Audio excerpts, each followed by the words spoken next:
Mengawal laporan dugaan penyalahgunaan anggaran BUMDes Banjarsari, sekelompok masyarakat yang tergabung dalam Laskar Jaya Kusuma Pati mendatangi Inspektorat Pati. Akibat mengidap penyakit jantung, Mustasyar Pengurus Besar Nahdlatul Ulama PBNU Kiai Haji Dimyati Rois meninggal dunia di Rumah Sakit Logorjo, Semarang. Kurangnya stok obat hewan, Dinas Kesehatan Pangan dan Peternakan Jepara menyarankan untuk memberikan obat alternatif pada hewan atau empon-empon. Selamat sore pemirsa, bersama saya Amanda Soraya, inilah Jateng hari ini. Mustasyar Pengurus Besar Nahdlatul Ulama PBNU Kiai Haji Dimyati Rois meninggal dunia di Rumah Sakit Logorjo, Semarang pada Jumat jam 1 dini hari.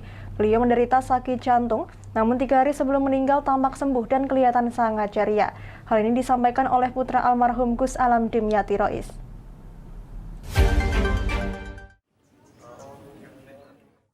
Berita duka datang dari Pengurus Besar Nahdlatul Ulama atau PBNU.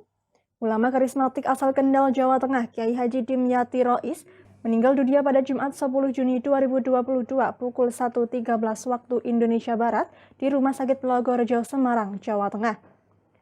Hal ini disampaikan oleh kerabat almarhum Dodi Romeo. Menurut putra almarhum Gus Alam Dimyati Rois, sebelumnya almarhum tampak ceria, bahkan seperti baru berbincang dengan seseorang. Bahkan ketika itu almarhum nampak sangat bahagia. 3 hari terakhir itu justru sehat dan menampakkan keceriaannya kepada keluarga. Jam 9 tadi, jam 9 malam tadi ada gejala yang sudah nyata, terus kemudian dibawa ke rumah sakit. Kiai Haji Dimyati Rois adalah Mustasyar Pengurus Besar Nahdlatul Ulama atau PBNU. Mustasyar adalah kumpulan kiai sepuh dan ulama penasihat organisasi. Beliau juga dikenal sebagai salah satu tetua dan Dewan Syuro Partai Kebangkitan Bangsa atau PKB yang lahir di Bulakamba, Brebes 5 Juni 1945. Para kerabat santri maupun para kiai pagi ini mulai berdatangan untuk melayat sekaligus mendoakan dan menyolatkan almarhum di rumah duka. Tat Yassin Maimun, Wakil Gubernur Jawa Tengah, juga menyempatkan diri untuk takziah. Ditemui langsung oleh putra Mbah Dim, Wagub Jateng ini juga ikut mensolatkan jenazah Kiai Haji Dimyati Rois. Pasti kehilangan bahwa beliau adalah ulama besar, panutan kita. Dan tadi kita sudah bicara sama keluarga, ternyata memang beliau sudah menunggu hari ini. Dan beliau beberapa hari yang lalu juga sudah menanyakan kepada Gus Alam kapan malam Jumat.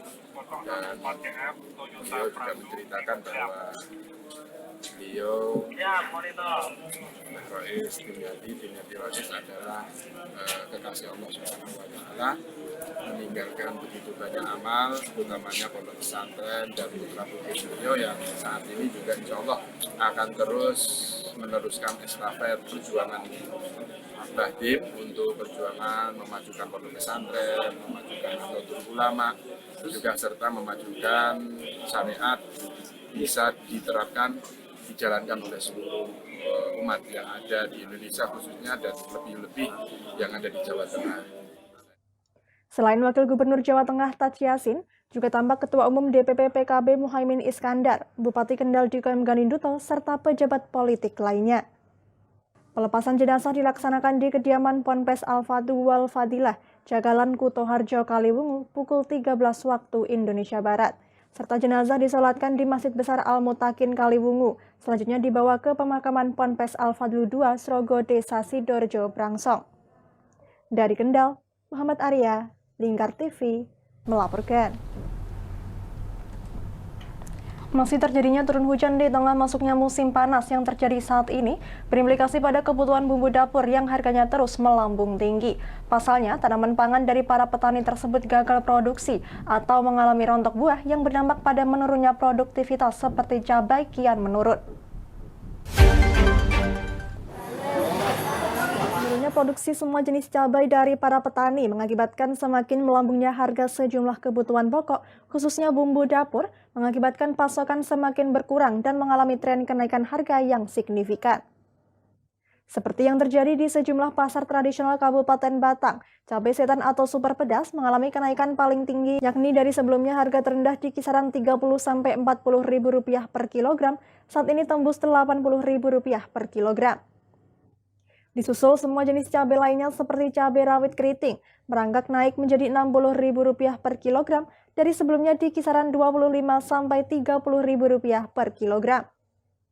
Tren kenaikan harga tersebut banyak dikeluhkan oleh masyarakat. Salah satunya Rutiah mengeluhkan di tengah pemulihan ekonomi seperti saat ini, meskipun demikian dirinya hanya bisa berharap dari pemerintah untuk segera mengambil tindakan supaya warga tidak semakin tercekik dalam memenuhi kebutuhan dasar hidup orang banyak.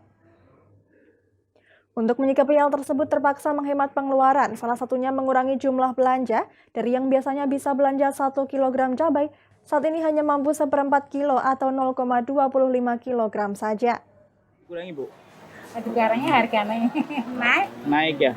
Biasanya berapa belanjanya? Ya, seperempat cuma 10.000, sekarang 17.500. Sekilonya sampai yang cabai setan? Yang cabai setan ya berapa? 80. Sementara itu, Sarjono mengatakan, tren kenaikan harga tersebut dikarenakan sejumlah faktor, khususnya suplai dari petani semakin berkurang dan masih adanya turun hujan yang mengakibatkan mengalami kerontokan. Tidak hanya dialami bumbu dapur jenis cabai, bawang bombay saat ini Rp10.000 dari sebelumnya hanya Rp8.000 per kilogram. Bawang merah kecil dari sebelumnya di kisaran Rp30.000, saat ini tembus Rp45.000 per kilogramnya. Serta bawang putih dari Rp23.000 per kilogram, saat ini menjadi Rp35.000 per kilogramnya. Nah, misalnya cabai itu keriting, jadi 60. Sebelumnya berapa? 1 kilo 60. Sebelumnya berapa, Mas? Sebelumnya berarti paling cuma 30, terus naik 40, terus sekarang naik 60. Itu yang ini merah sama keriting? Yang merah sama nih, rawit. Karena kalau setan dulu kan 60, sekarang 80. Terendah berapa dulu? Dulu rendah paling 50. Mas, itu penyebabnya apa, Mas, yang naik? Penyebab naik apa? Cuaca atau gimana? Cuaca kali ini, cuaca. Suplainya jadi kurang atau gimana? Kurang. Naiknya harga ini dikarenakan produksi dari petani tidak maksimal dan cenderung berkurang karena cuaca ekstrim yang seharusnya sudah musim panas masih ada turun hujan dengan intensitas lebat. Perubahan harga yang terus meroket tajam tersebut bisa dipastikan bakal tidak terbendung lagi, terlebih memasuknya hari besar keagamaan Lebaran Haji atau Idul Adha yang sudah di depan mata. Dari Batang, Ahmad Revaldi Krisna, Lingkar TV, melaporkan. Ketua Paguyuban BKL Alun-Alun Kembang Joyopati mengungkapkan bahwa baru separuh pedagang yang mulai berdagang di Alun-Alun Kembang Joyopati. Ia mengungkapkan bahwa ketiadaan modal menjadi penyebab para pedagang belum mulai berjualan.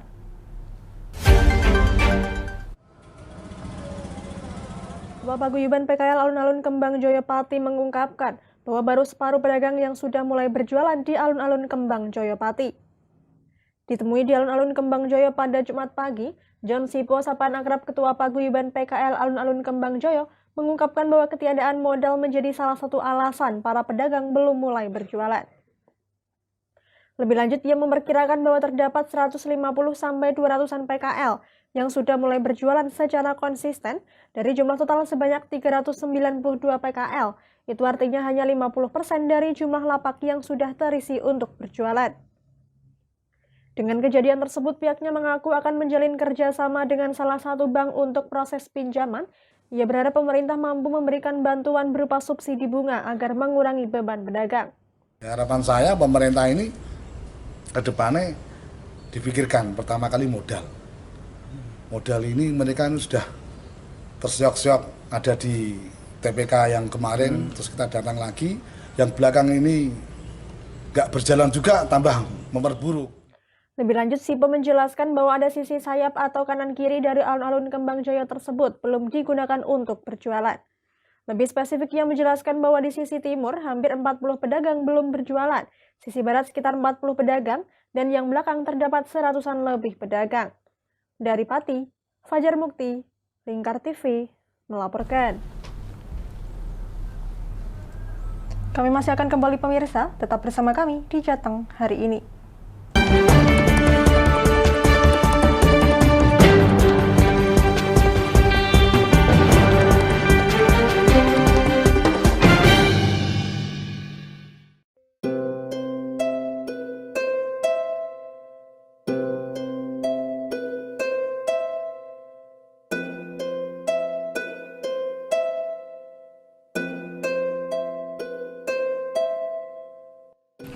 Wah iki yo siaran TV apik temenan. Filme cocok karo suasanane.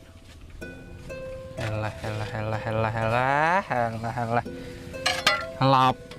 Boleh bro ngene iki awan-awan kok. Iki lho nonton TV, Kang. Wah, kenal nedan kowe wong genang delok HP kok delok TV piye?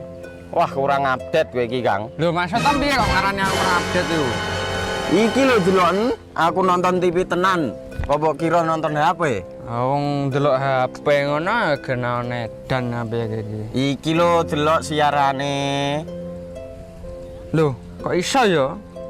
Yo TV apa? Jenenge Lingkar TV, Kang. Saiki erane TV kok ngene iki.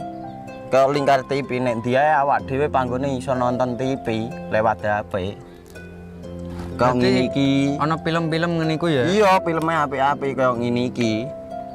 Awak dhewe nek sawah leren mbut gawe iso leren ndelok film-film ngene iki. Padha iso ngene iku. Iso, ora ketinggalan karo cah-cah kae.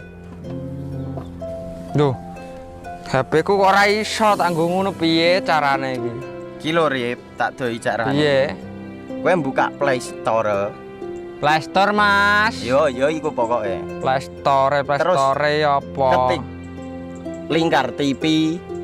Engko lek wis ngono, klik install. Nah, engko wis ana metu menune Lingkar TV karek ndelok siaran apa ae. Film-filme apik-apik. Berarti film channel Lingkar TV metu nang kene kabeh ra? Iso. Filme wah cocok karo suasana cara didelok ngene. Oh, wis iki iso iki. Iya metu kabeh ngene TV wah. Iya. Kondiange ya. Mangkane Lingkar TV filme apik-apik kabeh. Iya, aku ngene kok lagi reti iki malah. Sekolah Iya. ana bocah-bocah ajaki delok. Heeh, ben seru nang kene ya, kawan. Wabek. Rene lo. Tak deloki apik-apik ana film Jos iki.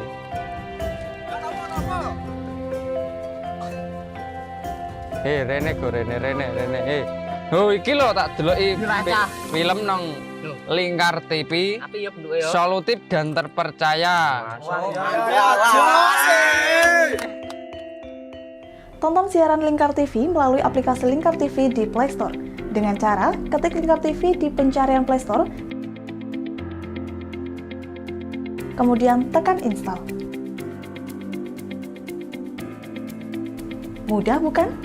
Nikmati tayangan-tayangan menarik dari Lingkar TV kapanpun dan dimanapun Anda berada. Tinggal tekan menu Lingkar TV di HP Anda dan selamat menonton!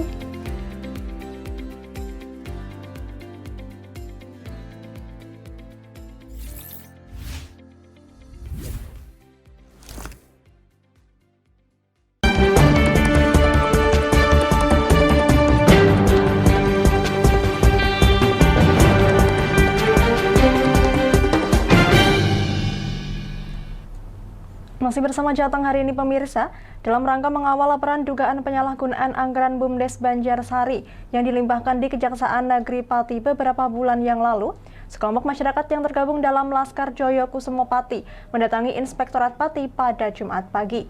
Kedatangan tersebut dalam rangka menanyakan perihal laporan dugaan kasus tersebut yang tak kunjung terselesaikan.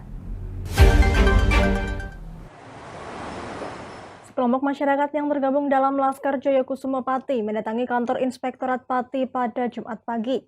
Kedatangan sekelompok masyarakat tersebut dalam rangka menanyakan kelanjutan dugaan kasus penyalahgunaan anggaran BUMDes Desa Banjarsari Pati. Seperti diketahui, mantan Kepala Desa Banjarsari dilaporkan atas dugaan penyalahgunaan anggaran pembangunan salah satu tempat wisata air yang menggunakan uang BUMDes Banjarsari. Menurut Ketut selaku perwakilan pelapor, terdapat sejumlah kejanggalan dalam penggunaan uang tersebut. Ketut sendiri mengatakan pihaknya tidak menemukan LPJ dari pihak desa. Di samping itu, lahan yang digunakan sebagai tempat wisata air dikatakan masih dalam status lahan sewa. Namun dalam kedatangannya tersebut, sekelompok masyarakat yang tergabung dalam Laskar Joyo Kusumo Pati tidak dapat menemui Kepala Inspektorat Pati. Mereka diterima oleh Kun Gianto selaku Irban 3 Inspektorat Pati. Kebetulan Pak Kepala Inspektorat lagi rapat dengan Pak Bupati. Tadi kami dijelaskan di dalam menunggu dispo dari Pak Bupati.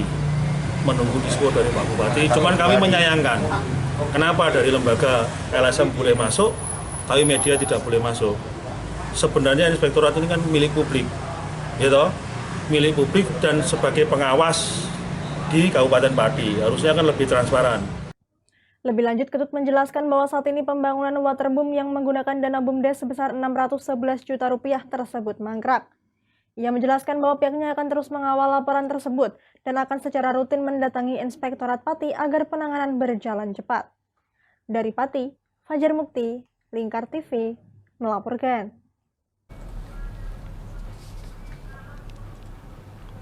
Puluhan ribu petani berebut gunungan hasil bumi di tengah penyambutan Presiden Joko Widodo melakukan syukuran bersama 10.000 petani di Kabupaten Batang, Jawa Tengah. Dalam sambutannya, Jokowi menyampaikan bahwa akan menambah luasan perhutanan sosial untuk menambah stok pangan nasional.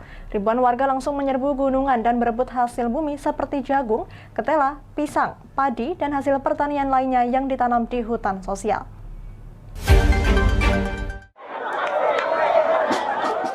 Ribuan warga berebut gunungan hasil bumi. Presiden Joko Widodo melakukan rangkaian kunjungan kerja ke Kabupaten Batang, Jawa Tengah. Hasil bumi tersebut berasal dari pengelolaan hutan sosial yang dimanfaatkan oleh masyarakat. Aneka hasil pertanian seperti ketela, jagung, padi, pisang, jambu, dan buah-buahan lainnya dipamerkan dalam acara tasyakuran sedekah bumi di lapangan Omah Tani, Kecamatan Bandar, Kabupaten Batang, Jawa Tengah. Warga juga menampilkan aneka kesenian lokal seperti kuda lumping, seni ketongan, dan lainnya. Presiden RI Joko Widodo menyebutkan dalam 5 tahun total sudah 5 juta hektar lebih pemerintah membuka lahan untuk perhutanan sosial untuk masyarakat di seluruh Indonesia. Hal itu diungkapkan Presiden Jokowi di hadapan 10.000 petani di Desa Tumrep, Bandar, Kabupaten Batang dalam acara syukuran hasil bumi. Presiden Joko Widodo dalam sambutannya menyampaikan bahwa akan terus membuka lahan untuk perhutanan sosial, salah satunya adalah untuk menambah stok pangan nasional, terutama usai masa pandemi COVID-19. Petani diminta agar menanam bahan makanan pokok seperti beras, jagung, gandum, dan jenis-jenis lainnya. Hal itu dikarenakan banyak negara-negara di dunia yang menaikkan harga pangan dampak pandemi COVID-19. Dengan perhutanan sosial, masyarakat dapat bercocok tanam di area perhutanan yang hasilnya untuk kesejahteraan para petani. Selama hampir 5 tahun, hanya di Pulau Jawa telah kita bagi 324.000 hektar. Itu hanya di Pulau Jawa. Di seluruh Indonesia sudah lebih dari 5 juta hektar, lebih sedikit. Seperti yang sering saya sampaikan, yang dibagi itu bukan hanya untuk yang gede-gede. Nih, yang gede bagi 100.000 hektar, bagi 10.000 hektar, bagi 25 hektar. Tapi yang kecil-kecil itu juga membutuhkan yang namanya lahan, dan harus jelas kepemilikannya supaya tidak ramai, sehingga ada SK perhutanan sosial kepada Bapak Ibu semuanya. Masyarakat sangat antusias menyambut kedatangan Presiden Jokowi dalam rangka sedekah bumi ini. Ada acara sedekah bumi menyambut kedatangan Bapak Presiden, yang nanti insya Allah kami dari grup kesenian Kinasik Sekar Kencono Mulyo dari Watu Lembu Gerlang ingin menampilkan hasil karya kami. Harapannya Mas? Ya, harapannya dengan saya saat rombongan bisa tampil di sini, kedepannya bisa berkembang lebih bagus. Ya, harapan saya sih bisa sampai ke pusat.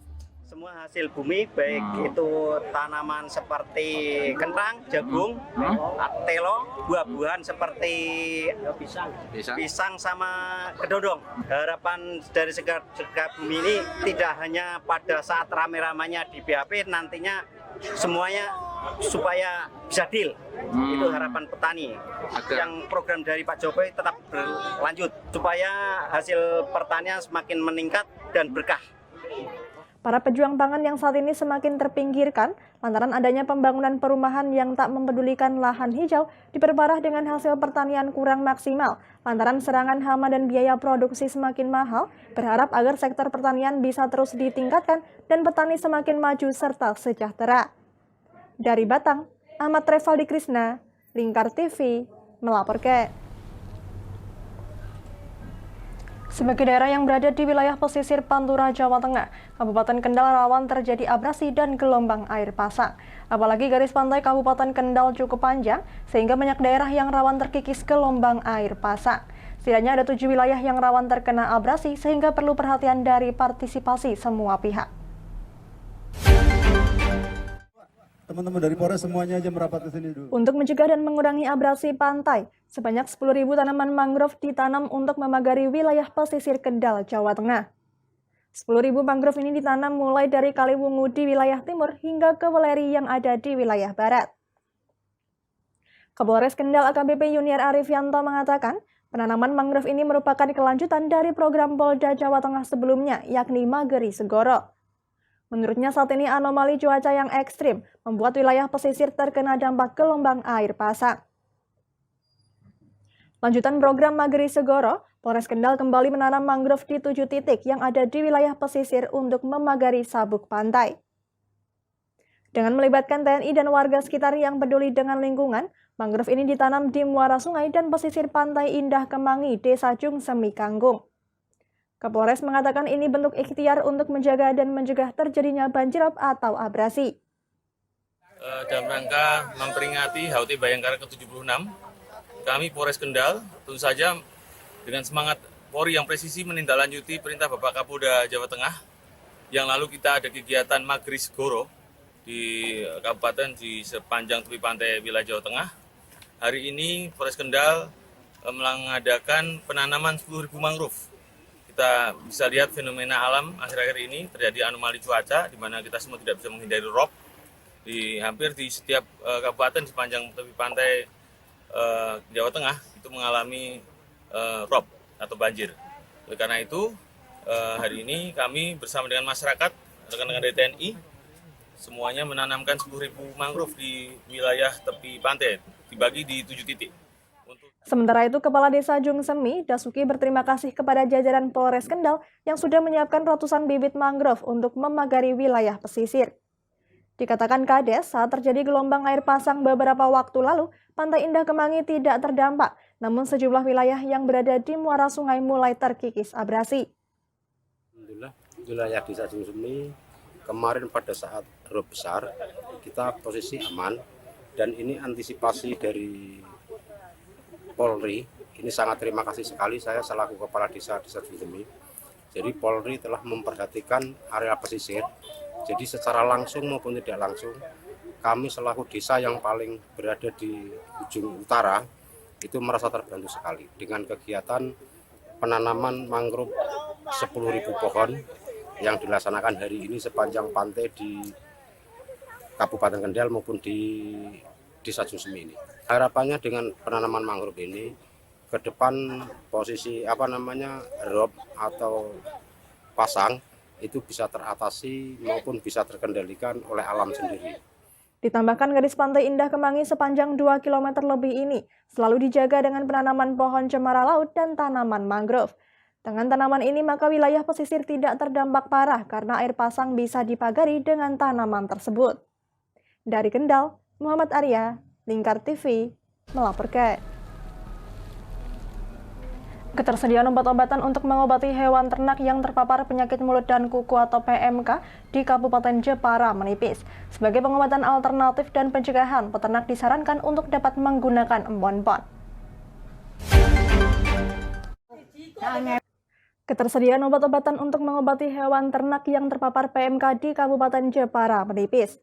Sebagai pengobatan alternatif dan pencegahan, peternak dapat menggunakan empon-empon seperti menggunakan daun sirih, bawang putih, dan juga kunyit. Empon-empon dapat digunakan untuk mengantisipasi memburuknya kondisi hewan ternak yang terpapar PMK. Sebab empon-empon seperti menggunakan daun sirih, bawang putih, dan kunyit memiliki kandungan antibiotik yang berfungsi untuk pencegahan. Untuk pencegahan hewan ternak dapat diberi jamu daun sirih. Caranya, daun sirih direbus, kemudian air rebusan daun sirih diminumkan pada hewan ternak. Hal tersebut dapat mencegah infeksi sekunder pada hewan ternak. Selain itu, peternak juga dapat memberikan jamu kunir dan bawang putih. Air rebusan kunir dan bawang putih diminumkan pada hewan ternak.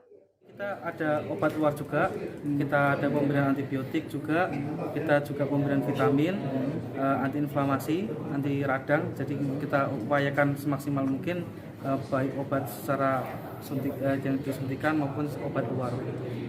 Untuk pencegahan juga seperti kita menggunakan daun sirih itu kan ketika direbus, diminumkan itu juga bisa untuk membantu penyembuhan dari infeksi sekundernya begitu. Jadi mencegah memburuknya keadaan begitu. Gula merah juga bisa digunakan peternak untuk pemulihan hewan ternak yang terpapar PMK. Sebab gula merah sangat membantu dalam memperbaiki tenaga hewan ternak. Saat ini beberapa peternak sudah mulai menggunakan pon-pon dan jamu untuk pencegahan pada hewan ternaknya. Dari Jepara, Robisani, Lingkar TV, melaporkan. Berita tadi sekaligus mengakhiri kebersamaan kita kali ini. Terus saksikan Jawa Tengah hari ini setiap pukul 17 waktu Indonesia Barat hanya di Lingkar TV. Akhirnya saya Meda Soraya, mewakili seluruh kerabat kerja yang bertugas, pamit dari hadapan Anda. Terima kasih dan sampai jumpa.